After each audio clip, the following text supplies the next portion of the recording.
जय श्री कृष्णा। सबसे पहले आपको और आपके परिवार को कृष्ण जन्माष्टमी की हार्दिक शुभकामनाएं। अब की बार जो लोग कृष्ण जन्माष्टमी का व्रत कर रहे हैं उनके सभी मनोकामनाएं पूर्ण जरूर होंगी, क्योंकि अब की बार वही नक्षत्र और ग्रहों की स्थिति बनी हुई है जो कि भगवान श्री कृष्ण ने जन्म लिया था।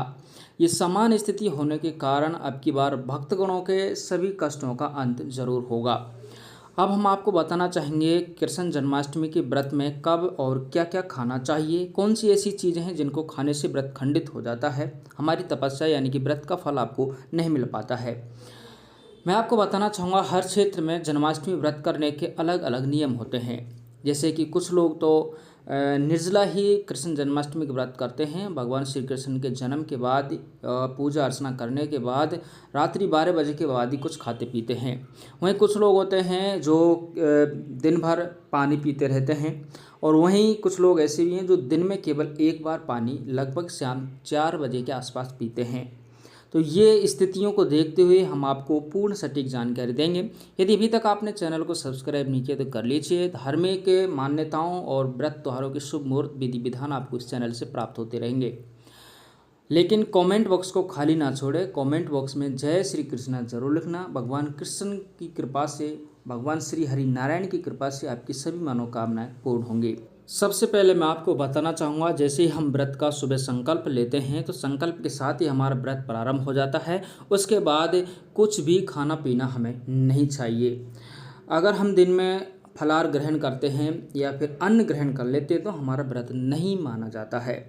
लेकिन मैं इतना ज़रूर आपको बताना चाहूँगा, यदि आप नहीं रह सकते, यदि आप की हिम्मत नहीं बनती है, आपको प्यास लगती है, तो आप दिन में एक बार या 2 बार पानी पी सकते हैं, चाय वाय पी सकते हैं। लेकिन ध्यान रखना, वैसे अधिकतर देखा जाता है जन्माष्टमी में लगभग 3 से 4 बजे के आसपास पानी या चाय पी जाती है।